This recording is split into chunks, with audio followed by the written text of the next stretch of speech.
Please call the roll. Peg Conway. Here. Ed Hattenbach. Here. Alita Kamine. Here. Tom Muething. Here. Natalie Wolf. Here. Scott Lahrmer. Here. Kevin McDonough. Here. Chief Wallace. Here. Rick Pitt. Here.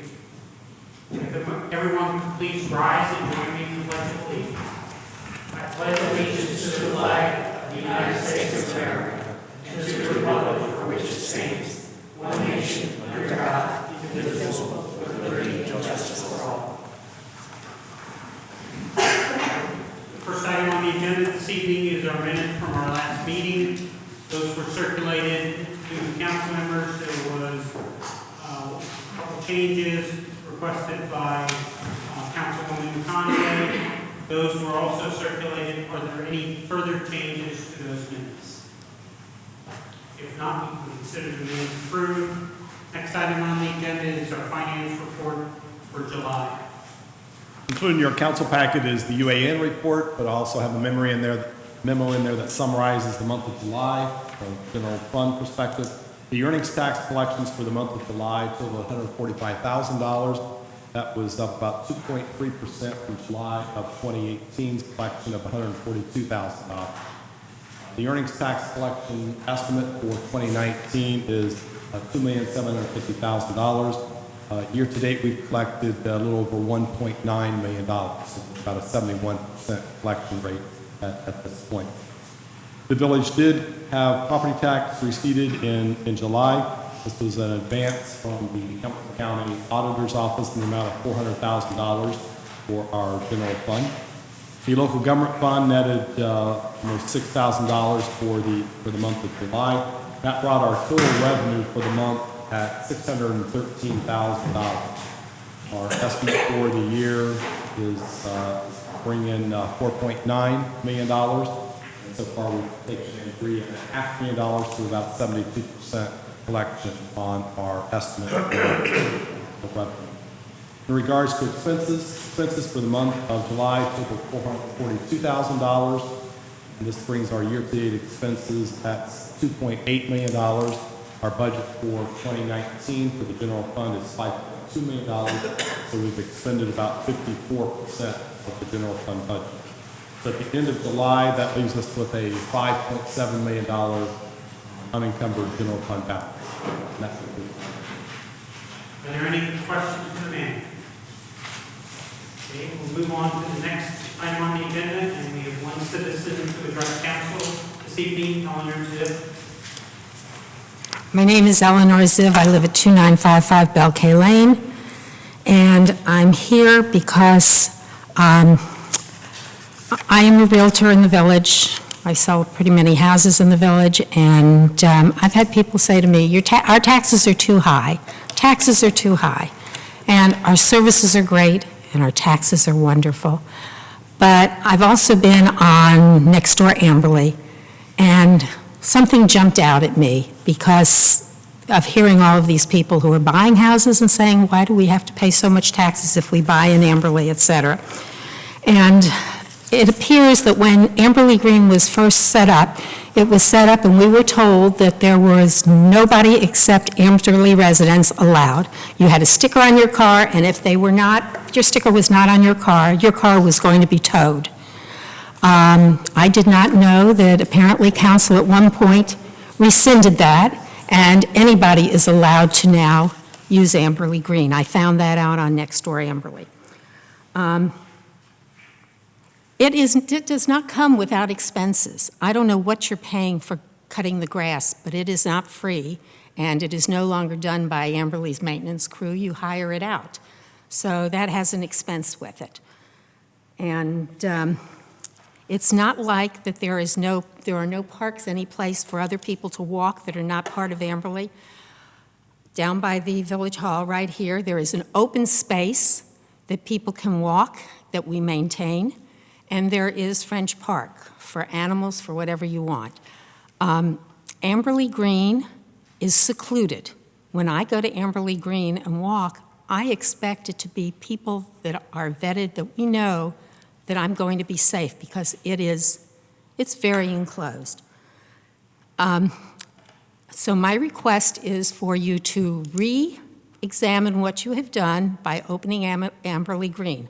I would personally would like to see it, people who want to be there, if you want to open it to anybody, they have to come in, have a security check every single year, and they pay for a fee for the use of it. We have to pay a fee to use the tennis courts. Why should that be open to everybody and anybody? So respectfully, I am asking that you consider that, changing that back to what it originally was for Amberley residents, and if you decide to open it, you charge a fee, maybe $25 a year, and they have to have a security check every single year, renewable every year. Thank you. Okay, are there any questions? Elinor, hi. Yes.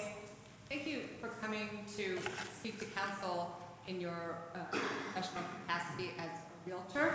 I'm also speaking as a I resident. understand, but as your professional capacity as a realtor who happens to live in Amberley Village, two things that I think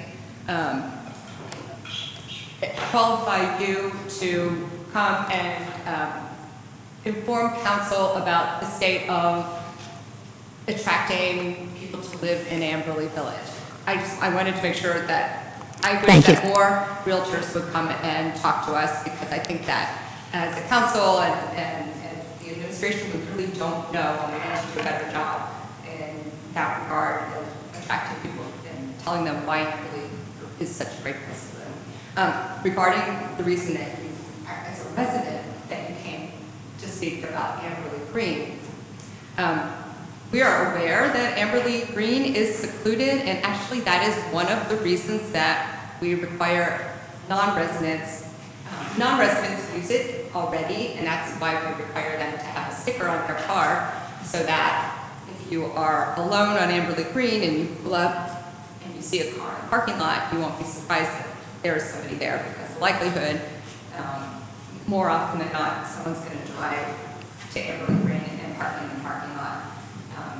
And before that, they were parking on streets that were nearby. So from a safety standpoint, we think it is safer to know who those people are. But Definitely. I definitely appreciate your comments. I would love to hear more about from the real estate side, actually. Anytime, I'm, Okay, any Bye. other questions? If not, could I refer that to the Public Buildings and Parks for their next meeting? I'm not, I think the Public Buildings and Parks just needs to determine whether we want to open back up the discussion. We did, at the time, have a lot of discussion about why we did it and so forth, so we can review why we did it and see whether we... can I ask one more question? Do you know how much it's costing us to maintain that, the grounds? Yes, but we were maintaining it before we had non-residents. Yes. We would have to maintain it. The cost of having non-residents... No, that, I understand that we have to maintain it anyway, but we could recoup some of the costs of maintaining it by, if you're opening it to non-residents, at least let them pay for it so that they can help maintain it. I'm maintaining it with my taxes. And why should my taxes go for everybody else to be able to use it? I pay taxes to the Hamilton County Park Board, and I still have to pay to go in. So at least the non-residents should be paying to help us maintain it. And before, if I'm not correct, I believe that the maintenance department from Amberley Village used to maintain it, and now we're maintaining it with an outside source, which costs more money. I was walking on the green last year, and I went to walk on the green, and I got out of my car. My husband is handicapped right now and was in the car, and I said to him, I'm putting the windows down. You can sit here and get some fresh air while I can get some walking done. And as I walked, he called my name. I turned around and looked at him, and there was a huge pothole. And I fell in it. I still have residual from it. I did report it to the police department. But, we do have to maintain that, and we are. And the potholes, thank God, I saw were filled. But let's let other people help us maintain it. That's really what it amounts to. As far as the cutting the grass and so forth, since we've owned it, it's always been contract staff and not Amberley staff that have done Oh, okay. the cutting. Well- And then the only other thing I would mention, which I think is an interesting parallel, you mentioned French Park, and, we do have access to French Park, and we do not pay any taxes. That's right, that's right. And now what I'm saying is all the people who want to use Amberley Green and don't live in the real village and are not paying taxes like we are, let them walk in French Park. Or let them pay to help maintain it. Thank you. Okay. All right, we'll go on to the next item on the agenda, which is a report from the police and fire. Okay, thank you. The committee met on August 27th, and from that meeting, we have Resolution 2019-22. The chief brought to our attention the need to purchase some new radios for fire situations. There's been a recent increase in fire runs. You may recall that about 3 or 4 years ago, we replaced all the radios that the police and fire staff were using. And at the time, they were police radios, but they were rated to be good for fires. They can tolerate high temperatures. But the recent experience indicates that they are not adequate to the smoke conditions of a house fire, of which there have been several recently. And so it's just really imperative for safety to have proper communication with people inside the building. And so they have things, these fire radios have like larger knobs, gloved hands, they're more able to withstand water, they have different noise moderation aspects because of, again, the nature of a fire. So the chief has determined that the village needs to purchase 6 Motorola APX 6000E radios at a cost of $29,542. They are rated for extreme environments and are used by all other fire departments in Hamilton County. This is not a budgeted expense, and he was a little bit apologetic about bringing it to our attention, but the committee was glad that he did and felt very supportive and strongly that this is a necessary purchase. So I move that we adopt resolution number 2019-22, authorizing the village manager to enter into a contract to purchase 6 Motorola APX 6000 XE radios from Oklahoma. So moved. Okay, it's been moved and did you get a second from the vice mayor? Been moved and seconded that we adopt resolution 2019-22, authorizing the village manager to enter into a contract for the purchase of these radios. Are there any questions or discussion? Chief, do you want? No, when they actually made the switch to the 800, there were so many departments in need, and we all had to go to the new radios, so there was no grant. When we made the initial purchase, we did get them at a discounted rate because we bought them early. Wait, you're talking about the fire radios. Yeah. He's talking about the new radios, not the old radios, not the existing radios. You explained that we did get a grant back then, there's nothing. And just 2 comments I would add. I know that the chief is looking to recoup some of the money by possibly selling off some of the other radios and is hopeful that he can get some of this money back. And the other thing is, this just puts us in line with other fire departments and people responding to our fires. When we have other departments responding to our fires, they have these radios. And, I think our staff should be equally protected in a fire situation to staff responding to the fire. So it has been moved and seconded that we adopt resolution 2019-22. All in favor? Aye. Opposed? Be it noted that the resolution passes unanimously. And that concludes my report. Thank you. We now move on to it says the finance committee, but you have a report from the finance committee? Okay. Yes, thank you. Thank you, Mayor.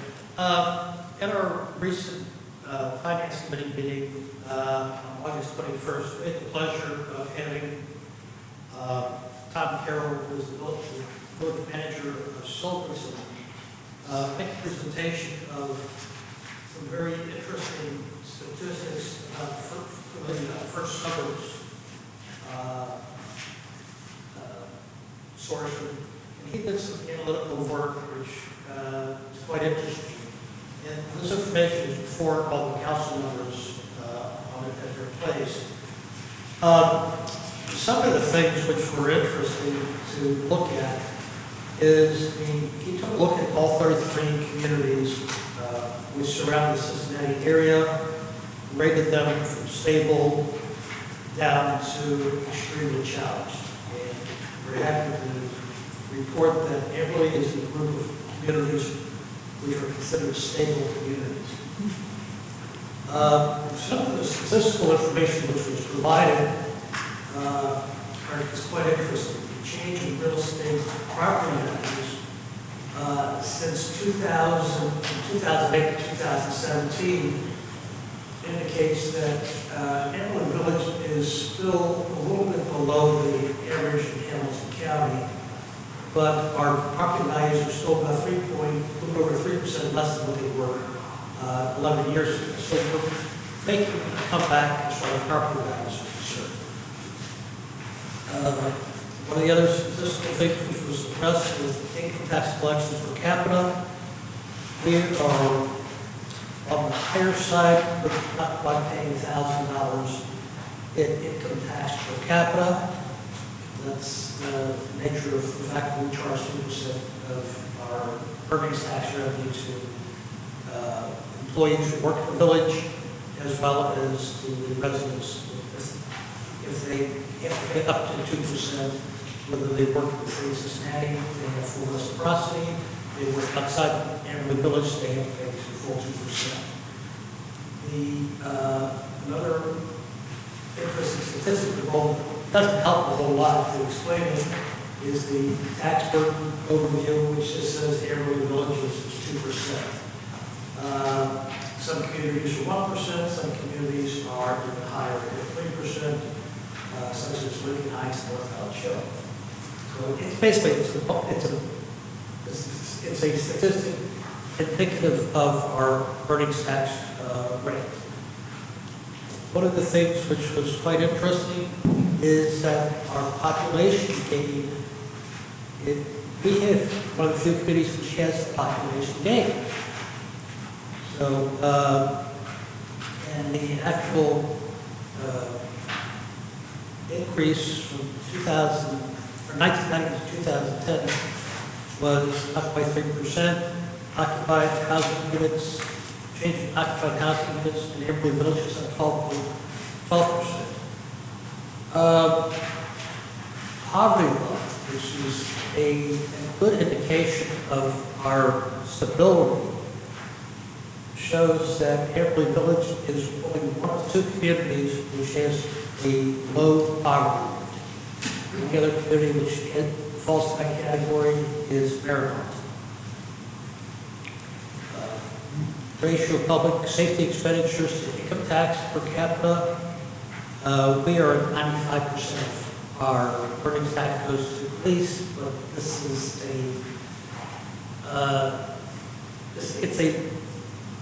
it's a line of demarcation, shall we say, because we supply or support our police through real estate taxes through the 8 and 11.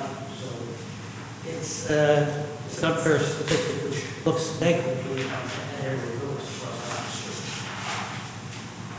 concerned. Police expenditures per capita, Amberley Village is $814. We're the second highest, only after Evelyn. Violent crime per 1,000 residents in Amberley Village is less than 1%, which is, we're happy to see that statistic. This is a common item which is reported in the Cincinnati magazine on an annual basis, which we're always proud to report that we are one of the safest communities now. Fire expenditure per capita, which includes our EMS contract. Ours is showing we spend $130 per capita for fire and EMS, which puts us down in the lower 1/3, I would say, of most communities in the first suburbs. Property days per capita for school rankings. Amberley Village is, unfortunately, we're just a school district, but that's what it is. The The median household income, which shows per capita, is $115,000, which is a nice, strong indicator of our financial wellness. As I said, the median household income is $115,000, which puts us in the top 4 communities in the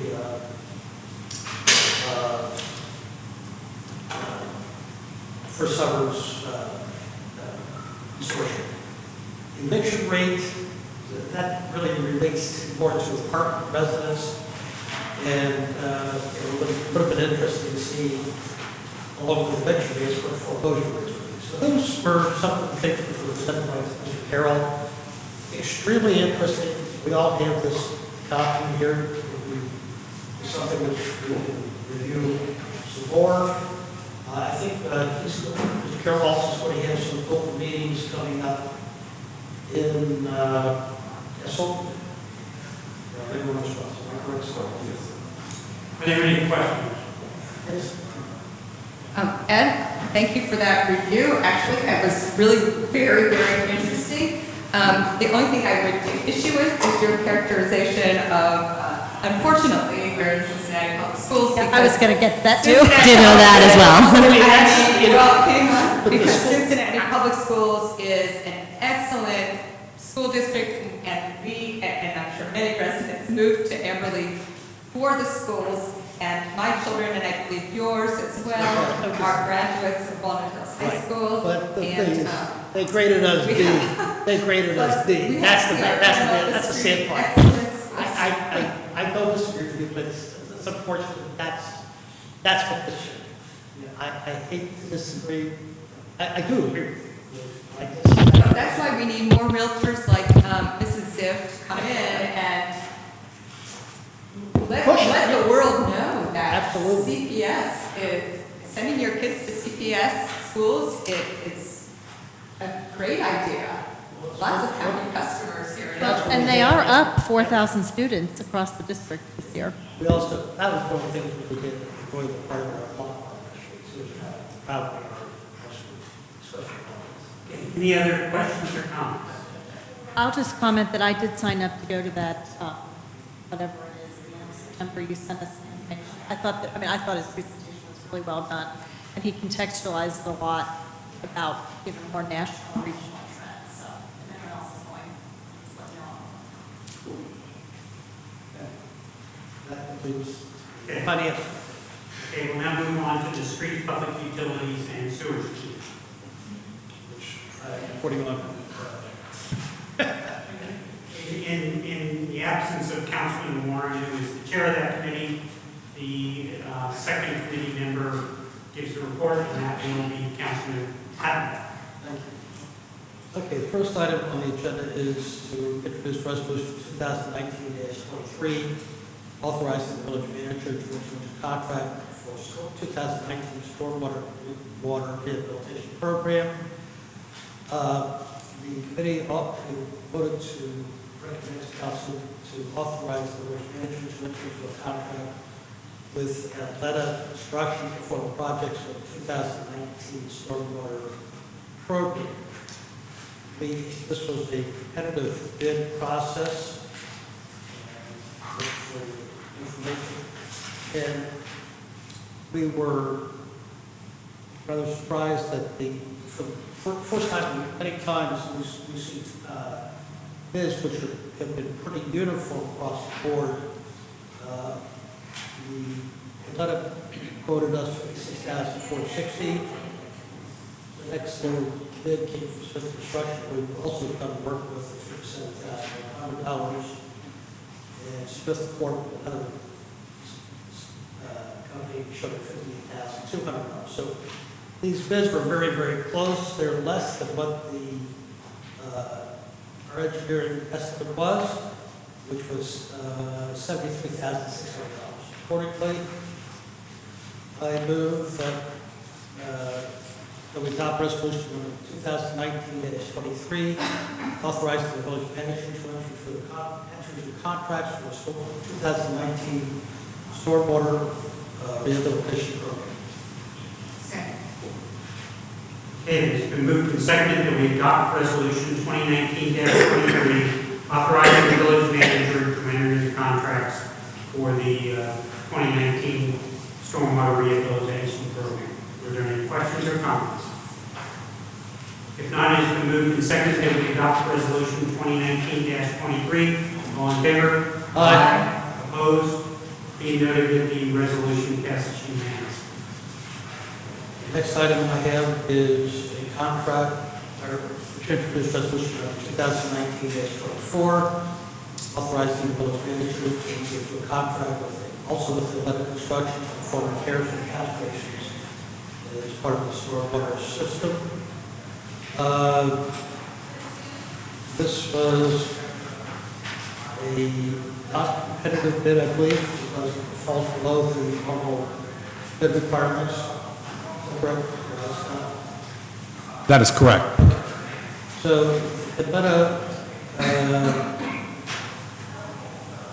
quoted us to do the work for $18,840, which was less than the second quote from Ballauer, which is doing a lot of the work on the street maintenance and repair on North and South White Tree, Lahrmer, and that general area. So, accordingly, I move that we adopt resolution number 2019-24, resolution authorizing the village manager to enter into a contract with Atlantic Construction for repairs for catch basins as part of the stormwater system. $22,260. Second. Okay, it has been moved and seconded that we adopt resolution 2019-24, which authorizes the village manager to enter into a contract with Atlanta Construction to perform the repairs on the catch basin. Are there any questions or comments? If not, it has been moved and seconded that we adopt resolution 2019-24. All in favor? Aye. Opposed? Be it noted that the resolution passes unanimously. Thank you. Next item is the annual purchase of rock salt for the 2019-2020 winter season. Our maintenance staff contacted County to do the rock salt purchase. Unfortunately, this year the price of rock salt has gone up to $89.66 a ton, which is up from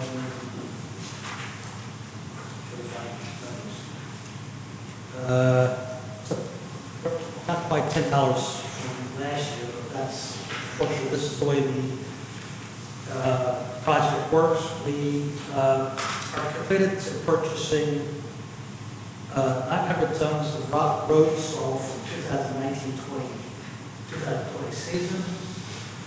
Right now, our inventory is adequate, but who knows what will bring. So this purchase will be paid for in the 2020 budget.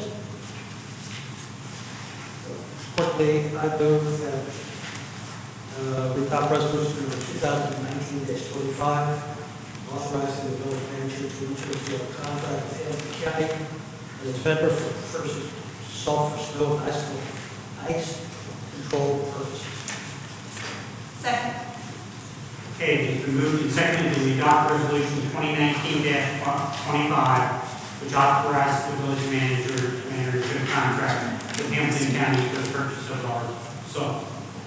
Any questions or comments? One additional comment, we don't know, if we have adequate salt that we use for the winter season, the hope is that we won't get the purchase salt for 2020, 2021. If we don't get the price of salt, we have in the future. And I think, you know, again, kind of kudos to the staff who a few years ago got a very innovative way of putting up the salt barn, which allows us in this situation to make this commitment. In the past, where we would have had a relatively full bin, we would have struggled to be able to think about whether we could buy, and could have found ourselves in a situation where it was a bad winter, we wouldn't have the salt. But, now we're in a situation where, as Councilman Hattenbach points out, that if it's not as bad a winter as it might be, then we can still take the delivery of salt. We just won't have to buy any salt for the following year. So it's a good situation. They came up with a very creative way of putting up the salt barn in a very low-cost manner. So it's a great situation that we're in now. Okay, it's been moved and seconded that we adopt resolution 2019-25. All in favor? Aye. Opposed? Be noted that the resolution passes unanimously.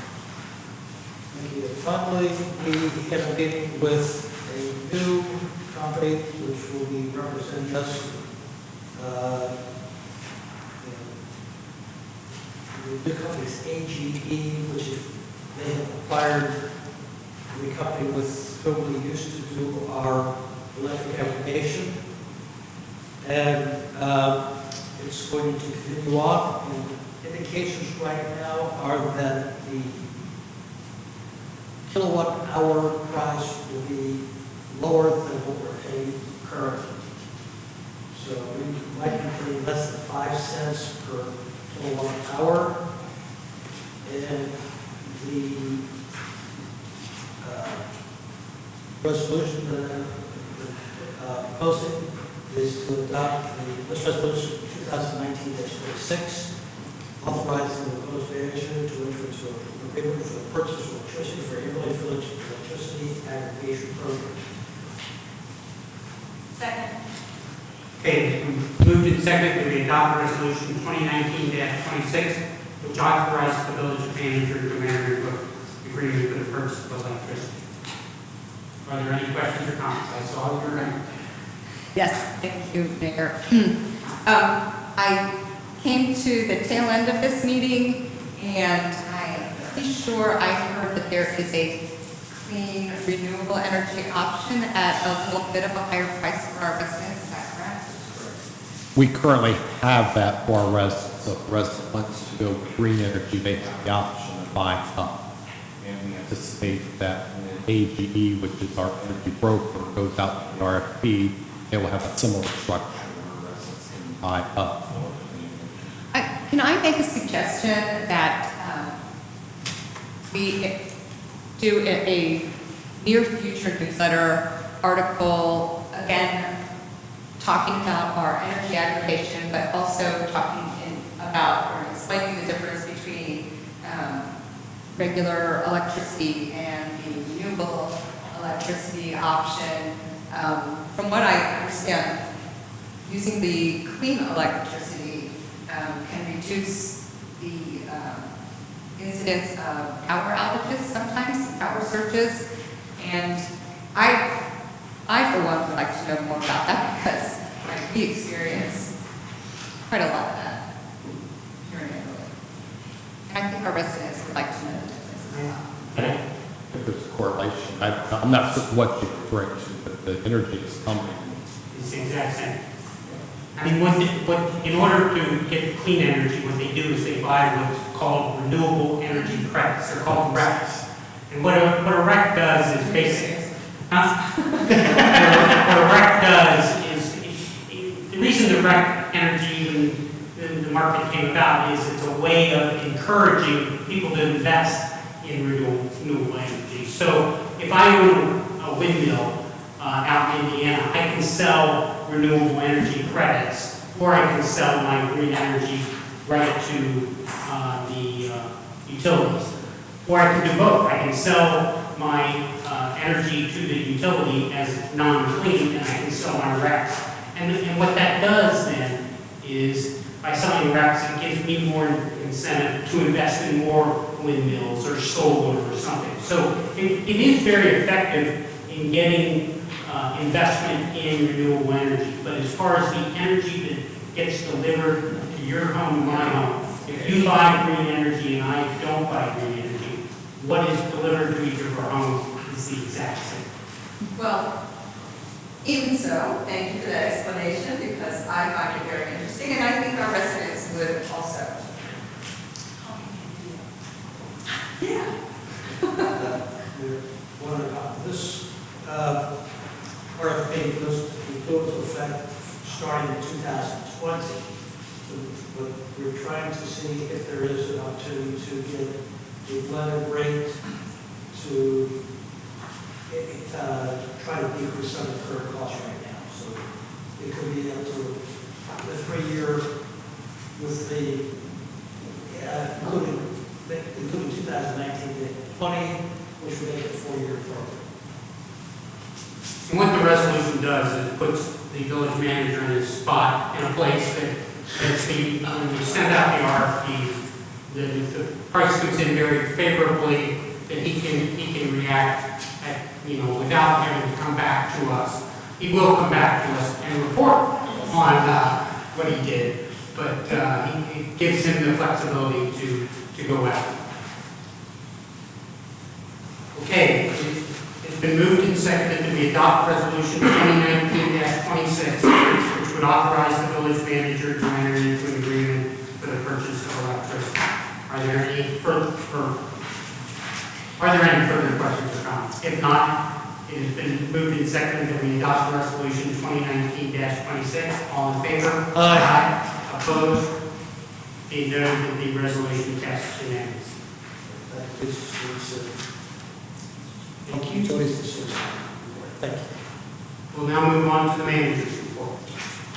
Mayor and Council, I'd like to mention 3 items this evening. The first being the ice cream social, which was a huge success, and just special thanks to Robin Kemp from our police department, who spearheaded the ice cream social organization this year, along with all the other employees that participated, primarily police department, but also maintenance as well as administration. So just want to hats off to those organizing it. But we're especially grateful to the many sponsors of the ice cream social. That is huge to us. And certainly we could not pull off this event without the sponsors. And certainly a big thank you to those who contributed to the staff lunch. Gave us all the energy to go out there and pull the ice cream social. Very successful. Thank you very much. The second item I wanted to mention is in regards to the local government fund. At last month's meeting, Mayor Muething raised the question about an article in the Ohio Municipal League publication that indicated we may be getting more funds. I did not have information at that time to address the mayor's question, but indeed the Ohio Department of Taxation at the state level has announced that we will be getting some additional money through the local government fund. There are actually 2 different divisions of the local government fund, but the village is anticipated to receive about $14,000 this year. That was not anticipated, and certainly is a much greater amount than what we received in 2018, which was 0. So the state did direct some additional funds to the village in the amount of $14,000. And then the last time I wanted to mention is in regards to the walking track here at Amberley Park. For those of you who are walking on that path, you will notice that there are some markings that have been done, because one of the items that was budgeted for 2019 are some repairs to that track before we do a seal coating of the track. So the track does need that, and so that will be underway and will occur this fall. So the intent is to make those repairs before the asphalt path is seal coated. I have a question, Scott.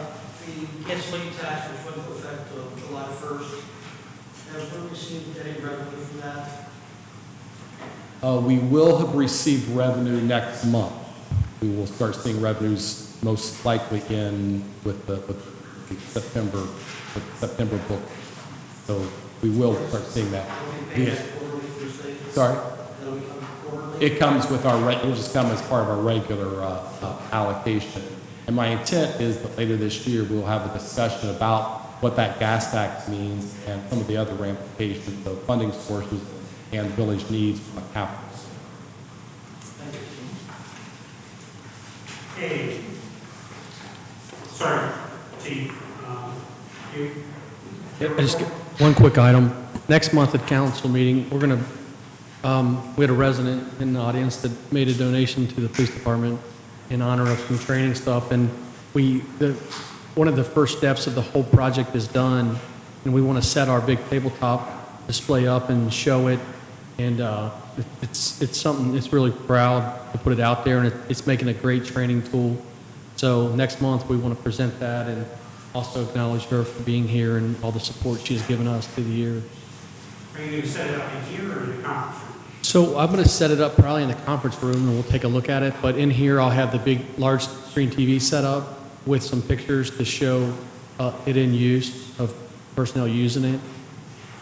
And then also there'll be a couple other people here one that donated time putting this thing together, and then he actually had somebody else help him, and then we were able to use the funds and buy things to go with it. But Great. end of my report.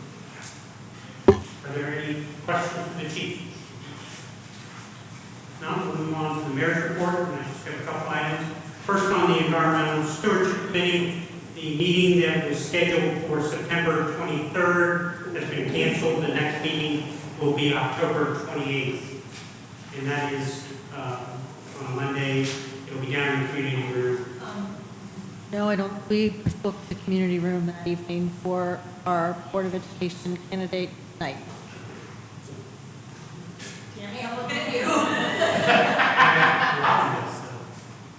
Actually, Jan doesn't, yeah. Jan was out on bereavement leave when I made contact. We could accommodate. Yes. Okay. And then related to the Environmental Stewardship Committee, September 19th. So this upcoming Thursday, not this week, the following week, will be Clean the Green. Any volunteers that want to help with minor tree maintenance up at the green can meet in the parking lot at 5:30 on that Thursday night. Second item I want to report on is council members would note that in the village manager's report that he and I met with Mark Fisher and John Silverman over the past month, and one of the commitments that we made was to update council members on those meetings. What we've been trying to do in these meetings is to get clear as to what the JCC is proposing, and specifically in doing that, how much they're proposing to spend on different things, and what are the benefits to our residents. So we're trying to understand access for our residents to those various facilities, how much they're spending, et cetera, so that we can communicate to residents in a very clear manner as to what the JCC is proposing to do and the benefits to the resident. We've also been spending a lot of time talking about process. On our side, it's working through on the process side, zoning, which we've explained that that's going to take quite some time to improve. They understand that.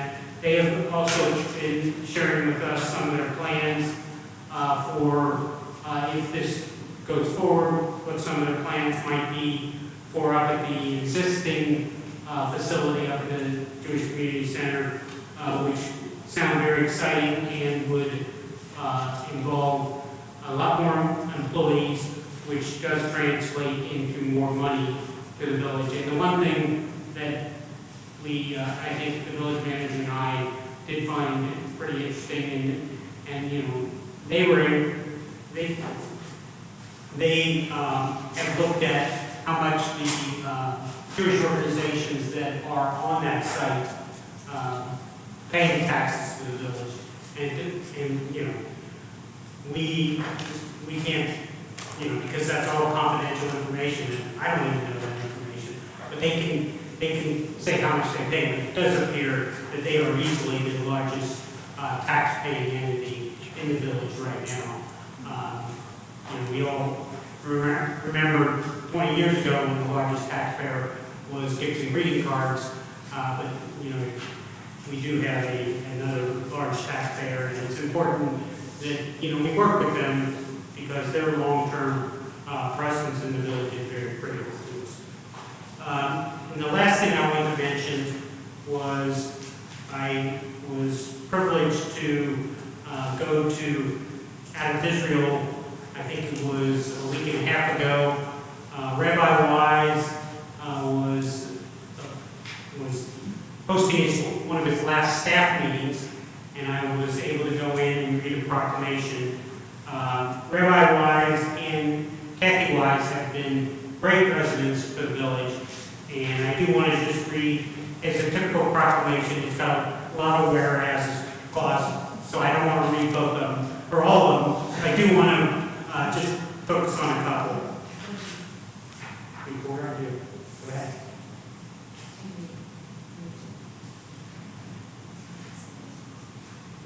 Okay, I will actually, since I obviously, no, I think I'm okay.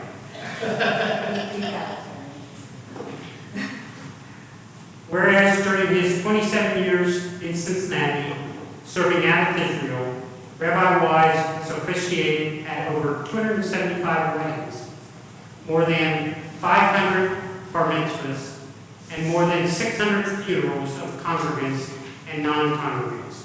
Rabbi Wise and Kathy Wise have led 10 trips to Israel, introducing many in the community to experience Israel for the first time, as well as 3 congregational trips to Europe in order to witness our Jewish ancestors' home countries. And then the last one I just wanted to focus on. Whereas Rabbi Wise and Kathy Wise have been key contributors to the Amberley Village community, whether that be giving advice on certain legislation or volunteer activities. Their involvement will be missed. And I think for those, they are going to be around the community for the next few months. So for those that see Rabbi and Kathy Wise, again, I think a big thank you for all that they've done, not only throughout Israel, but for our Amberley Village community in the program. Is that okay? I have a question. That concludes my mayor's report. Any questions? Yes, thank you, Mr. Mayor. I appreciate that you and village manager have had meetings with John Silverman and Mark Fisher from the JCC. And I was wondering if you were at liberty to tell us some of the things that you found out, or is there going to be another meeting where we can... I mean, at this point, again, we're trying to work through and get to the point where we, they have not been able to get to the point where they can say, we're spending X, and we haven't been able to get to the point where we can really understand how the process will work. Take, for instance, the playground. We want to get very specific as to, when the playground will be available to Amberley residents versus the camp. So what we're trying to do is work through to get specific so that we can then have another meeting and ultimately lead to a meeting that we can get that going. I think that more information is to their benefit and bringing the community along and with them in this plan. We all agree with that, and again, we always take the trade-off of, we wanted to go to residents as early as possible to get input, recognizing that in going early, we wouldn't have all the answers, and that's what we're trying to do at this point, to get answers. Any other questions? If not, is there any new business? Just one small bit from the LSDMC. I was re-elected chair weeks ago, so I'm that term this school year. Congratulations. I think. It's fun. This Sunday, community events. This Sunday morning from 9:30 to 12:30 is the JCC's Farmers Market at the Bay, which is always a good community event. And also, by the way, the new Rabbi Dad girl also is a resident of Amberley now, and so 30 years you can do this again. You can